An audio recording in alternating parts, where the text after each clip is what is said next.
parlerons des erreurs de Josué. Les erreurs de Josué. Je disais que Dieu ne marche pas avec les parfaits. Dieu ne marche pas qu'avec les personnes idéales.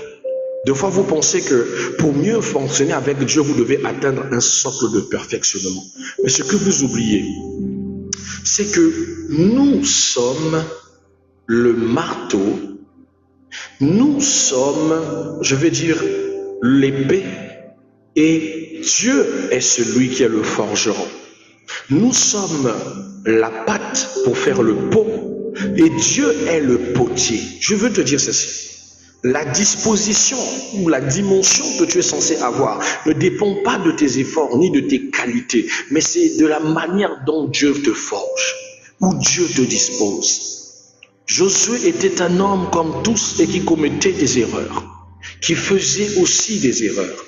On avait vu hier la dimension où Dieu a blâmé Josué. Pourquoi? Plutôt Moïse a blâmé Josué parce qu'il avait interdit à 2 prophètes de prophétiser. Il les a interdits et pourtant c'était blasphémateur. Et Moïse a blâmé Josué. Une façon de nous montrer que bien-aimé, c'était un homme qui commettait des erreurs. Dieu vient nous faire comprendre la dimension messianique de Yeshua en Josué. Qu'il ne t'aime pas parce que tu es parfait. Il ne t'aime pas ou il ne veut pas. Il veut de toi pas parce que tu es meilleur, mais parce que tu es tel que tu es et que tu es prêt à le suivre et tu es prêt à te donner, peu importe tes imperfections, peu importe tes péchés, tu es là capable de te soumettre dans l'obéissance. Vous devez savoir que même autant que grand képhale, c'est-à-dire grand dirigeant qu'il était, il peut faillir. L'alliance avec les Gabaonites sans consulter Dieu dans Josué chapitre 9. Josué est allé faire une alliance avec les Gabaonites. Il n'avait pas consulté Dieu. La leçon, c'est que Dieu, non seulement l'a livré à des pièges, mais il l'a aussi sauvé. Ne négligez pas la direction de Dieu, car cela peut conduire à des pièges. Marcher avec Dieu signifie, je ne vais pas anticiper, mais je vais laisser l'Éternel me conduire pas à pas. Me laisser me conduire doucement, mais sûrement sur le chemin du Seigneur. Je refuse de me mener moi-même par mon intelligence, mais je décide que l'Éternel est mon guide, l'Éternel est ma boussole. Si tu peux remettre Dieu dans cette dispensation, alors bien aimé, tu aurais appris comme Josué. Parce qu'après cette erreur, Josué a compris qu'il ne devait plus faire les choses par lui-même. Une autre chose que tu dois comprendre de Josué, c'est l'héritage spirituel de Josué. Car Josué termine sa vie en appelant le peuple à rester fidèle à Dieu. Pendant que le peuple pouvait rentrer dans des dérisions, pendant que le peuple pouvait choisir, parce qu'ils étaient dans une période de crise, à vouloir adorer leurs ancêtres, à adorer d'autres dieux, tels que peut-être ce frère, je ne sais pas, ça doit être un Congolais, parce que je ne vois pas un blanc se cacher sur un faux compte pour venir faire des bêtises sur un live. C'est toujours soit les Congolais, ou soit je ne sais pas quel peuple, mais c'est toujours la honte en Afrique de commettre ce genre d'ineptie. Non, non, non, non. Il ne pouvait pas faire ce genre de choses pour se dissimuler. Les gens choisissaient de servir leurs ancêtres. Et Josué, fils de Nun, te disait, il dit une chose très importante. Il dit, si vous voulez adorer vos ancêtres, là nous sommes dans Josué 24, verset 15. Il dit, si vous voulez adorer vos ancêtres, adorez-le. Si vous voulez aller faire ce que vous voulez, faites-le. Mais sachez que moi et ma maison, nous servirons l'Éternel. Moi et ma maison, nous adorerons l'Éternel. Nous n'adorerons pas autre chose. Il a choisi d'exclure sa maison de la mauvaise adoration. Josué, fils de Nun, est celui qui choisit même dans les tempêtes et même dans les difficultés de garder Dieu. Il peut avoir ses erreurs, il peut avoir ses latences, mais pour Josué, Dieu est la seule base de sa vie. La question que je peux te poser, est-ce que dans les circonstances les plus compliquées, tu te fies à ta croyance en Dieu ou dans les croyances originelles? En ce moment, je retrouve plein de chrétiens qui commencent à mélanger culture et foi. Je vois beaucoup de chrétiens qui commencent à dire, oui, papa, il ne faut pas négliger ses ancêtres. Mais c'est à cause de ça que tu es dans les liens de famille, que tu ne cesses de briser. C'est à cause de toi que les serviteurs créent tous les jours des programmations de brisement de liens de famille. Parce que tu veux te rattacher à ce que tu as vomi. Tu veux te renouer à ce que tu as coupé. Tu veux te remettre, par exemple. Moi, j'aime ce frère qui dit, tu veux revenir avec ton ex.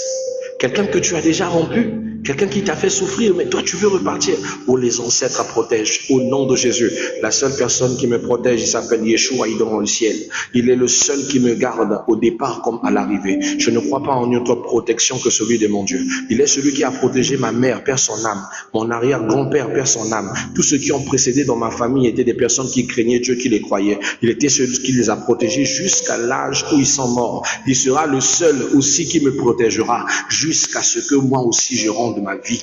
Je n'ai pas besoin de faire recours à une autre chose, à une autre puissance, car la Bible dit, tu n'auras pas un autre Dieu devant ma face. Je ne salis pas la mémoire de mes ancêtres. Je suis fier de mes origines. Je suis fier d'où je viens. Je suis fier d'être africain. Je suis fier d'être de la première Éden. Je suis fier de ma mélanine. Mais bien aimé, j'ai choisi, pas par force, ni par le fait d'avoir été attaché. Non, je suis libre. J'ai choisi autant qu'un grand garçon la vie en Christ. J'ai choisi Yeshua avec fierté. Que ça ne plaise à mes frères, que ça ne plaise, je ne sais, à d'autres, qu'ils me traitent dans la négritude. J'ai choisi. Je ne suis pas esclave. Je suis libre et j'ai choisi que je suivrai mon Seigneur. Comme Josué, fils de Nun, je vous laisse faire ce que vous voulez. Si vous voulez adorer vos ancêtres, adore. Mais moi et ma maison, nous adorerons le Seigneur. C'est ce que je choisis. Et ce que les autres sont incapables de comprendre. Moi, je ne peux pas comprendre que quelqu'un s'efforce à vouloir discréditer la foi de quelqu'un.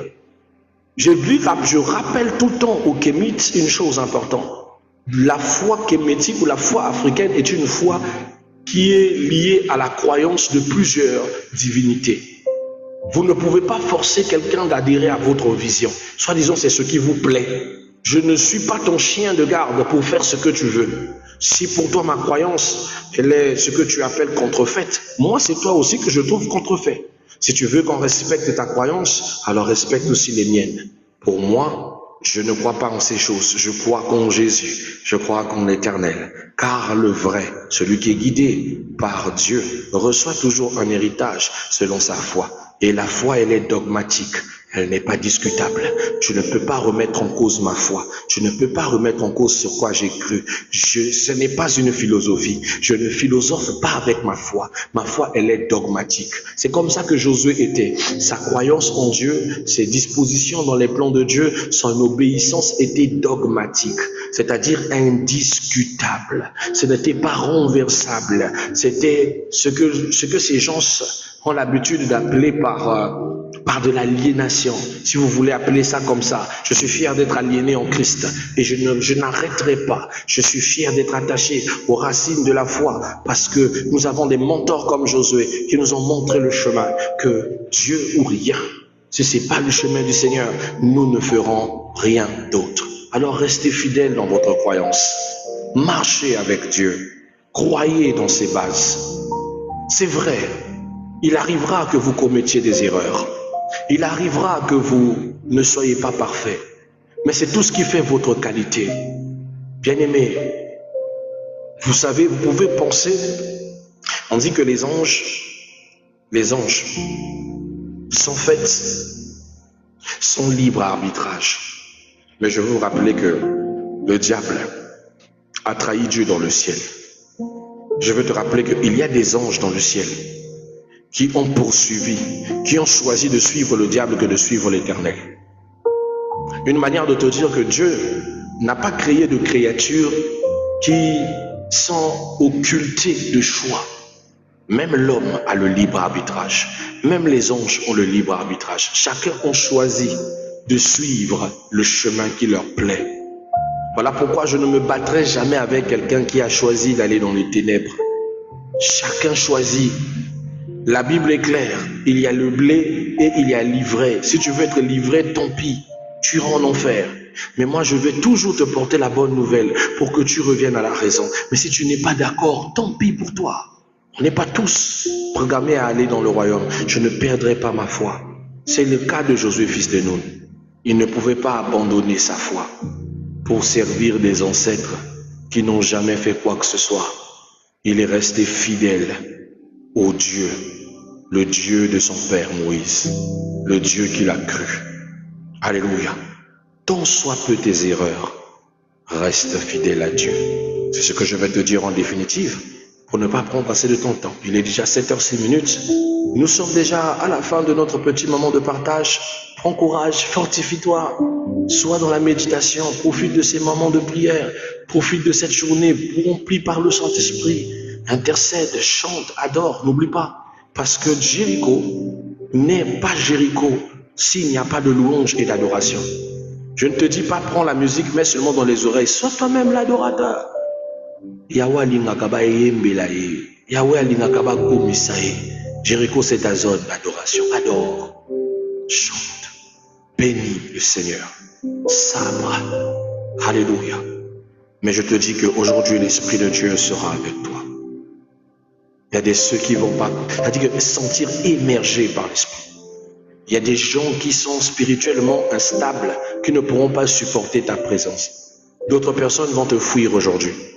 Ceux qui sont sensibles par l'Esprit diront il y a quelque chose qui ne va pas avec toi aujourd'hui. Ils sentent quelque chose qui se déclenche en toi. C'est parce qu'aujourd'hui, ton Dieu marchera avec toi. Il y a des ceux qui vont parler la langue toute cette journée. De la même manière que ma langue est en train de se foirer, j'ai du mal à parler mon français. Tu vas vivre ce que c'est que d'être dans l'attente d'assignation. Parce que ce matin, je veux te dire, ton corps va peut-être au travail, tes pieds vont peut-être au travail, tes mains sont peut-être en train de travailler, mais ton esprit est dans l'attente d'assignation. Là où Moïse est en train de parler avec Dieu face à face. Oh, la santé. Que Dieu te bénisse. Que le Seigneur t'accompagne en cette